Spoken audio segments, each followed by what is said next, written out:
దివ్యవాణి TV ప్రేక్షకులందరికీ యేసు నామములో శుభాలు తెలియజేస్తూ నా స్వరం యేసు కోసమే అనే ఈ దివ్యవాక్కు కార్యక్రమానికి మిమ్మల్ని అందరినీ మరొక్కసారి ప్రేమతో ఆహ్వానిస్తూ ఉన్నాం.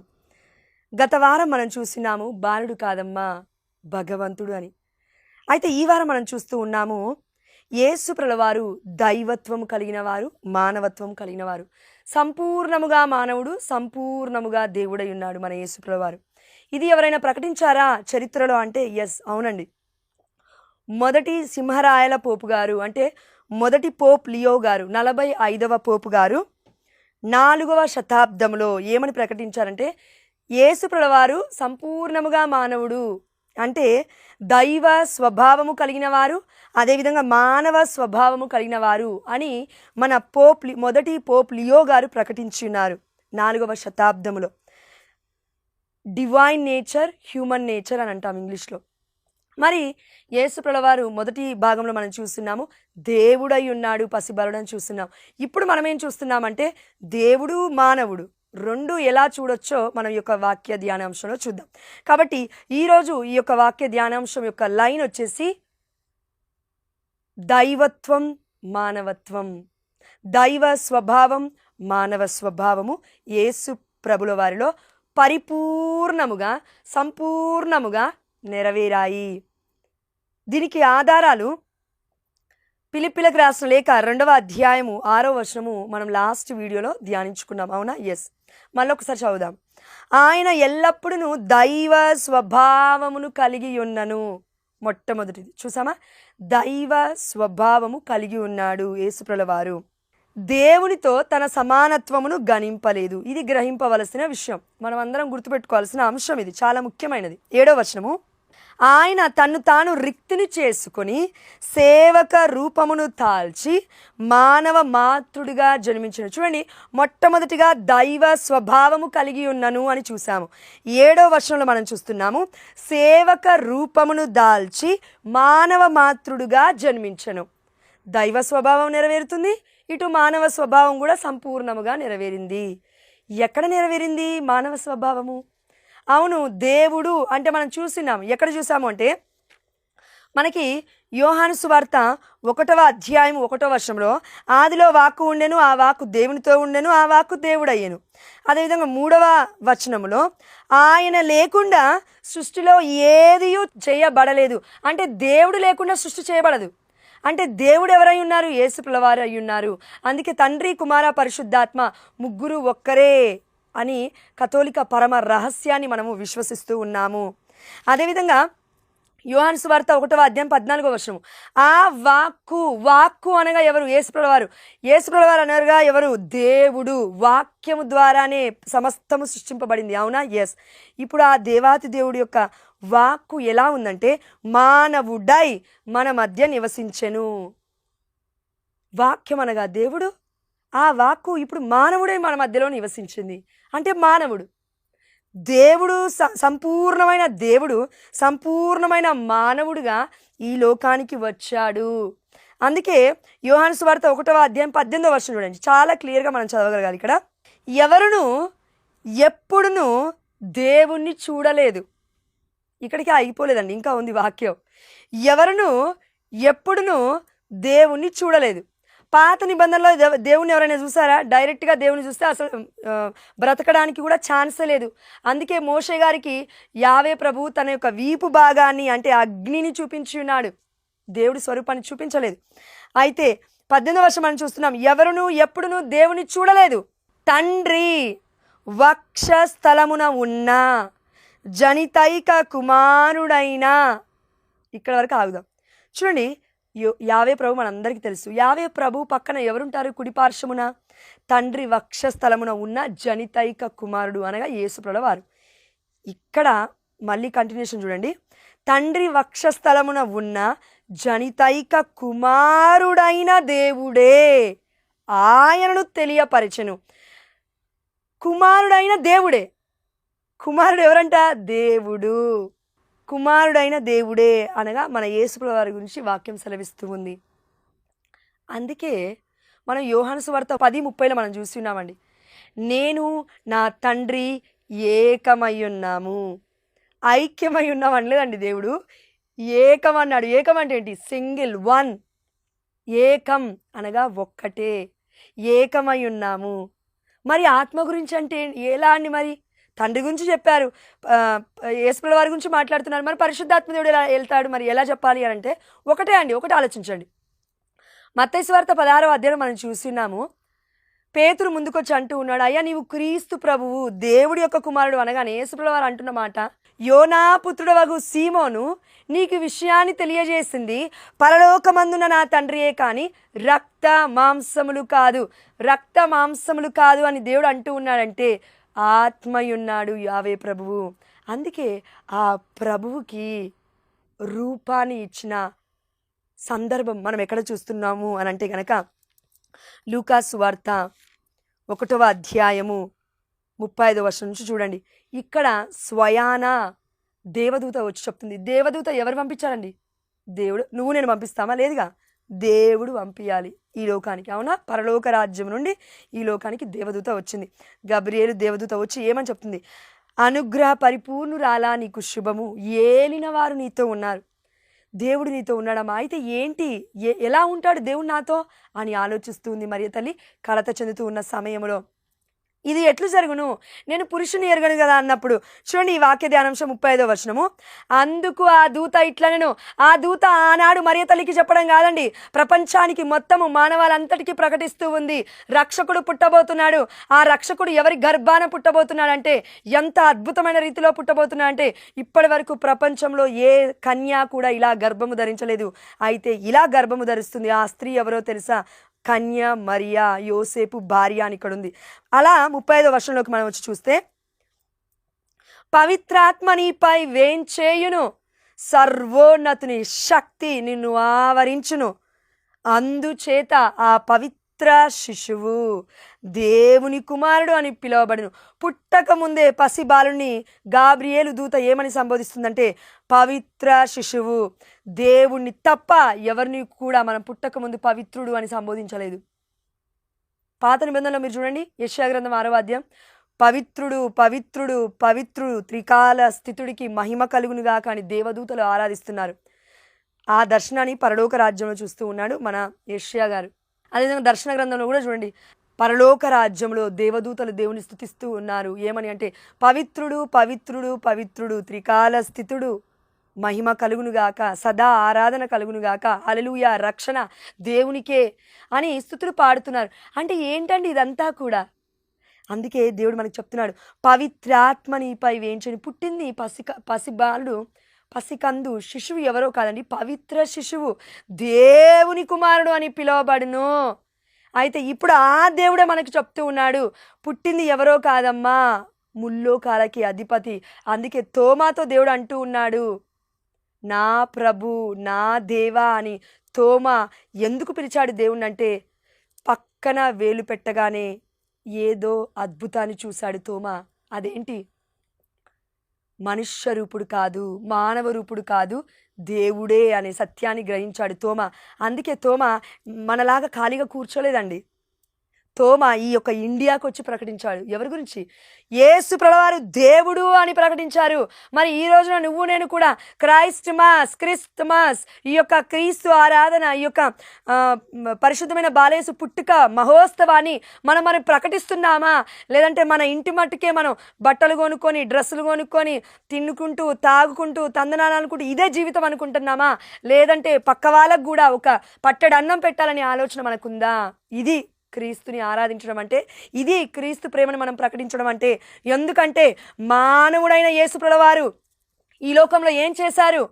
గుడ్డి వాళ్ళకి కంటి చూపునిచ్చారు, కుంటి వాళ్ళని నడిచేలాగున చేశారు, చెవిటి వాళ్ళకి ఇదిగో వినికిడి శక్తిని ఇచ్చి ఉన్నారు. మనుష్యుడై ఉన్నప్పుడే ఇది జరిగింది, చనిపోయిన తర్వాత మాత్రమే కాదండి. కాబట్టి మనం అందరం గుర్తుపెట్టుకోవాలి, ఆ దేవాదేవుడు చెప్తున్నాడు, I have a divine nature and human nature. నాకు మానవ స్వభావం ఉంది, దైవ స్వభావం ఉంది. అది ఎలా అంటే, సంపూర్ణముగా నేను మానవుణ్ణి, సంపూర్ణముగా నేను దేవుణ్ణి. మరి ఈ వాక్యాలు ఎక్కడైనా ఇంకా ఉన్నాయా అంటే, అవునండి. మనం యెషయా గ్రంథము 44వ అధ్యాయము 6వ వచనం చూడండి. ఇక్కడ టైటిల్ ఏమనుంటుందంటే, ఏకైక దేవుడు, ఓన్లీ వన్ గాడ్ అని అర్థం. ఏకైక దేవుడు, నేను నా తండ్రి ఏకమై ఉన్నాము అని యేసు ప్రభువు అన్నారా? ఎస్. అదే దీనికి ఒకసారి చూడండి, ఏకైక దేవుడు అని ఉంది ఇక్కడ 6వ వచనం. ఇజ్రాయేలు రాజు, వారి విమోచకుడు, సర్వశక్తిమంతుడైన ప్రభువు ఇట్లా అనుచున్నాడు. విమోచకుడు అని ఎవరినంటాము? సర్వశక్తిమంతుడైన ప్రభు అని ఎవరంటాము? ఎల్ షడ్డాయ్, ఆల్మైటీ గాడ్ అని ఎవరినంటాము? అదేవిధంగా మొదటి వాడను కడపటి వాడను నేనే, నేను తప్ప వేరొక దేవుడు లేడు. చూడండి, నేను తప్ప వేరొక దేవుడు లేడు. నాకున్న పేరేంటంటే నేను మొదటి వాడను కడపటి వాడను, ఆల్ఫా ఒమేగా, ఆది అంతమునై ఉన్నాను, నా పేరు విమోచకుణ్ణి అని ఉంది. ఇవన్నీ కూడా పాత నిబంధనలో ఉన్నాయి. యెషయా గ్రంథము 44వ అధ్యాయములో. విమోచకుడు అంటే ఎవరండి? యేసయ్య రక్తము ద్వారా ఈ ప్రపంచం మొత్తం ప్రతి మానవుడికి కూడా విమోచన కలిగింది, విడుదల కలిగింది, స్వస్థత కలిగింది.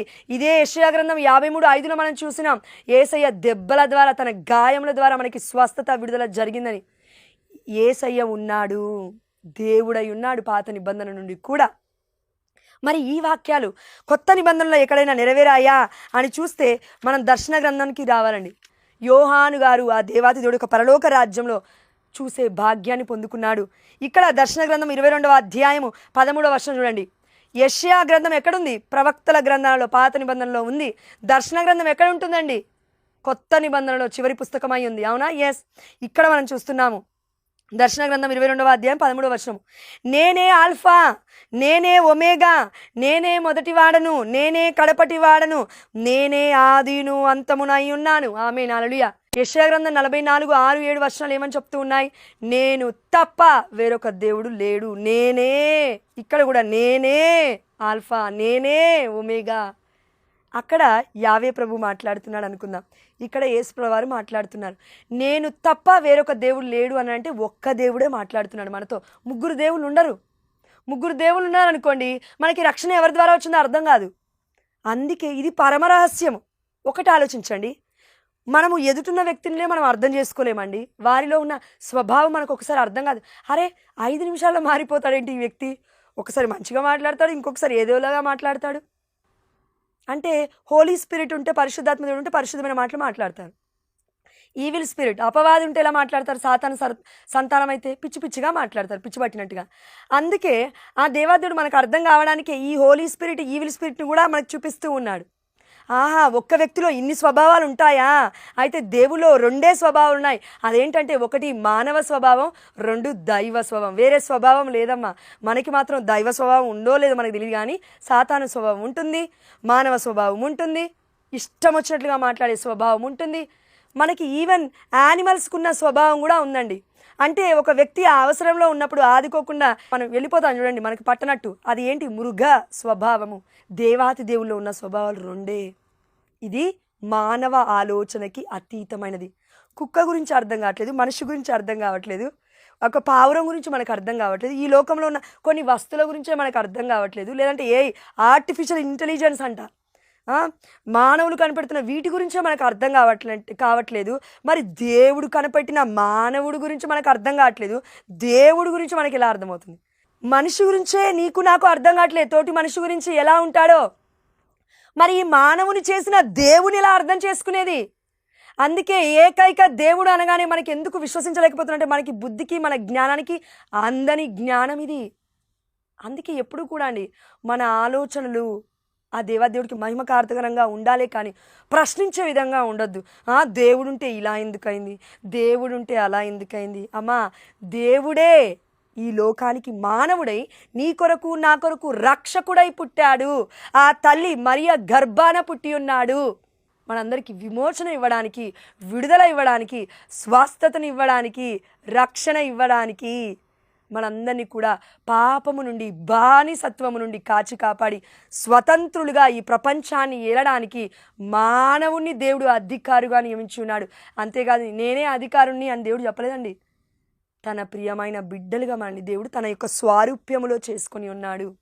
ఈ స్వారూప్యముని అంటే దేవుడికే రూపాన్ని ఆ తల్లి గర్భములో దేవుడు సృష్టించుకొని ఉన్నాడు. సర్వోన్నతుని శక్తి నిన్ను ఆవరించును, పవిత్రాత్మ నీపై వేంచేయును, పవిత్ర శిశువు దేవుని కుమారుడు అని పిలువబడును. ఇది ఎక్కడ జరుగుతుందండి? కరెక్ట్గా ఆలోచించండి మీరు. మరియ తల్లి గర్భములో యేసు ప్రభువారు పడడానికి అదేవిధంగా దివ్యమైన బలిపూజ, క్రిస్టమస్ అంటున్నాం కదా. దివ్యమైన కన్నతల్లి కథోలిక శ్రీ సభలో జరుగుతున్న దివ్యమైన బలిపూజకి ఏమైనా సంబంధం ఉందా అంటే ఉంది. అమ్మ మరియ తల్లిలో జరిగిన మార్పులు దివ్యమైన బలిపూజలో బలిపీఠం మీద జరుగుతున్నాయి. అదేంటి అంటే సాధారణమైన రొట్టె, ద్రాక్షరసము దేవుని దివ్యమైన దేహముగా, దివ్య రక్తముగా, పరిశుద్ధాత్మ ఇన్వోకేషన్, పరిశుద్ధాత్మ దేవుని పిలవడం ద్వారా అది అక్కడ నెరవేరుతుంది. మానవుడు దేవుడిగా మనలోకి వస్తూ ఉన్నాడు. ఇది రక్షణ అంటే మనలోకి వస్తున్నాడు, దేవుడు మనలోనే ఉన్నాడు. ఇది ఎక్కడ జరిగింది అని అంటే అమ్మ మరియ తల్లి గర్భములో జరుగుతుంది. దేవుడు మానవుడు అవుతున్నాడు అమ్మ మరియ తల్లి గర్భములో. ఆ మానవుడు పుట్టాడు. అదేవిధంగా కనతనీయ కథోలిక శ్రీ సభలో, నిజమైన కనతనీయ కథోలిక శ్రీ సభలో సత్యమైన ఆరాధన అంటే క్రీస్తుని ఆరాధించడం, క్రీస్తు పండుగను మనము ధార్మికమైన బలి పూజలో లోకొనడమే అక్కడ జరుగుతుంది. ఈ ఆరాధన మరియ తల్లి గర్భంలో జరిగిన ట్రాన్స్ఫిగరేషన్, దివ్య రూప ధారణ కన్నతల్లి కథోలిక శ్రీ సభలో దివ్యమైన బలిపీఠం మీద జరుగుతుంది. ఇది నిజమైన ఆరాధన. దివ్య రూప ధారుణ్ణి మనము దేవుడుగా కొనియాడుతూ ఉంది ప్రపంచం మొత్తము కూడా. ఇంతకన్నా గొప్ప ఆధారాలు మనకి ఇంకేం కావాలండి? ఆ దేవుడు అంటూ ఉన్నాడు, నేను తప్ప వేరొక దేవుడు లేడు. యెషయా గ్రంథం 44వ అధ్యాయము 6వ వచనం. నేనే ఆల్ఫా, నేనే ఒమేగా, నేనే మొదటివాడు, నేనే కడపటివాడు, నేనే ఆది అంతమునై ఉన్నాను. యేసుప్రభుల వారు దర్శన గ్రంథంలో చెప్తున్నారు 22వ అధ్యాయం 13వ వచనంలో, నేనే ఆల్ఫా, నేనే ఒమేగా, నేనే మొదటివాడను, నేనే కడపటివాడను, నేనే ఆదిను, నేనే అంతమును. నేను దేవుణ్ణై ఉన్నాను, నేను మానవుడునై ఉన్నాను సంపూర్ణముగా. ఇది నెరవేరింది యేసయ్య పట్ల మాత్రమే. అందుకే ఒక వచనం అండి చివరిగా యోహాను సువార్త దగ్గరికి రండి. యోహాను సువార్త 1వ అధ్యాయం 14వ వచనం, కంటిన్యూషన్ వర్డ్ చూడండి. ఆ వాక్కు మానవుడై మన మధ్య నివసించెను, మేము కృపా సత్యములతో నిండిన ఆయన మహిమను చూచితిమి. ఏ మహిమ అది? అది తండ్రి యొద్ద నుండి వచ్చిన ఏకైక కుమారుని మహిమ. ఎవరంట ఆ కుమారుడు? యేసు ప్రభుల వారు. అందుకే 13వ వచనం చూడండి, ఈ దైవ పుత్రత్వము వారికి దేవుని వలన కలిగినదే కానీ, రక్తము వలన కానీ, శరీరేచ్ఛ వలన కానీ, మానవ సంకల్పము వలన కానీ కలిగినది కాదు.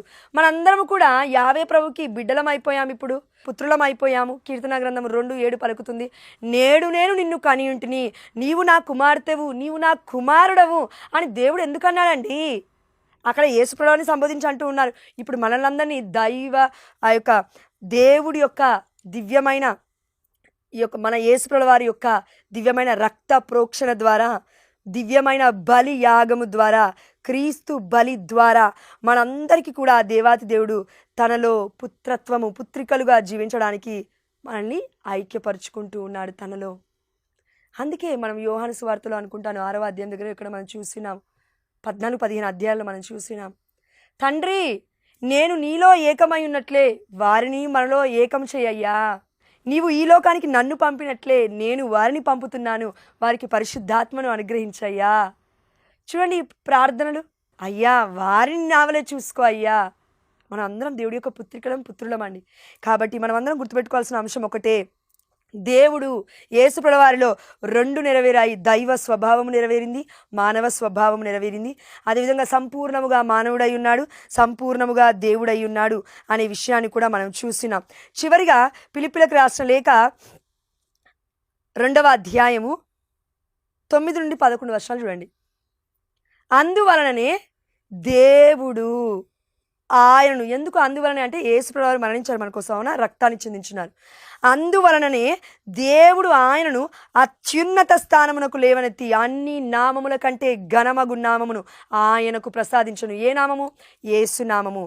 పరలోక భూలోక పాతాళ లోకములందరి సమస్త జీవులను అంటే ఆత్మలను క్రీస్తు నామమునకు మోకాలు వంచి వినతులు కావలను. పితయగు దేవుని మహిమార్థమై అంటే తండ్రి యెహోవా మహిమార్థమై యేసుక్రీస్తు ప్రభువు, జీసస్ క్రైస్ట్ ఈజ్ లార్డ్ అని ప్రతి నాలుక ప్రకటించవలను. నీకు నాకు నాలుక ఉంది, దాన్ని ఉపయోగించట్లేమేమో. ఎంతోమంది బిడ్డలకు నోరు లేదండి ఉపయోగించడానికి. నీకు నాకు దేవుడు నాలుక ఇచ్చింది, బూతులు మాట్లాడమని, అసహ్యకరమైన మాటలు మాట్లాడమని కాదు. మంచి మాటలు మాట్లాడమని. అదేంటి? ప్రతి నాలుక ఏమని ప్రకటించాలంటే దేవుడి మహిమార్థమై యేసుక్రీస్తు ప్రభువు అని ప్రకటించాలంట. అంత మాత్రమే కాదు, 24 గంటలు కూర్చొని ప్రార్థన చేయడం అని కాదండి ముసలోళ్ళలాగా. ఎలా ప్రార్థన చేయాలి? మోకాలు వంచి వినతులు కావాలను. ఎందుకంట? పరలోక భూలోక పాతాళలోకమందులు సమస్త జీవులు ఆత్మలు కూడా దేవుడి నామమునకు క్రీస్తు నామమునకి తల వంచుతున్నాయి. మరి మనుషులమైన మనం ఎందుకు ఇలా ఉన్నాం? దేవుడు చెప్తున్నాడు, మోకాలు వంచు, చేతులెత్తు, ప్రార్థించు, నీ నా నాలుకతో ప్రకటించు క్రీస్తే ప్రభువు అని. ఇది క్రిస్టమస్ అంటే. క్రిస్టమస్ అంటే క్రైస్ట్ మాస్. కన్నతల్లి అయిన కథోలిక శ్రీ సభలో దివ్యమైన బలి పూజలో జరుగుతున్న విందుని మనం స్వీకరించడమే క్రీస్తు ఆరాధన, క్రైస్ట్ మాస్, క్రిస్టమస్. ఇది క్రీస్తు పండుగ, పుట్టినరోజు మహోత్సవం అంటే. యేసయ్యను నీలోకి నాలోకి తీసుకోకుండా నువ్వు ఎన్ని పండగలు పబ్బాలు చేసినా వ్యర్థమే, ఆ జీవితం అనర్థమే.